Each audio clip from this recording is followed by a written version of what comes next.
ආයිබෝවන් secret news ඉතාමත් ගෞරවයෙන් යුතුව පිළිගනු ලබනවා.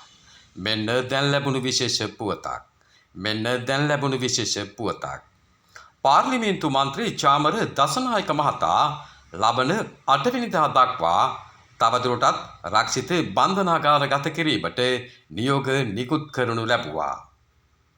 මන්ත්‍රීවරයා අද කොළඹ මහේස්ත්‍රාත් අධිකරණයට ඉදිරිපත් කිරීමෙන් අනතුරුව ලබන 8 වෙනිදා දක්වා තවදුරටත් රක්ෂිත බන්ධනාගාරගත කිරීම සඳහා නියෝගය නිකුත් කළා. නැවතත් එම ප්‍රවෘත්තිය ඉතාමත් කෙටියෙන් පාර්ලිමේන්තු මන්ත්‍රී චාමර දසනායක මහතා ලබන 8 වෙනිදා දක්වා තවදුරටත් රක්ෂිත බන්ධනාගාරගත කිරීමට නියෝග කෙරුණා.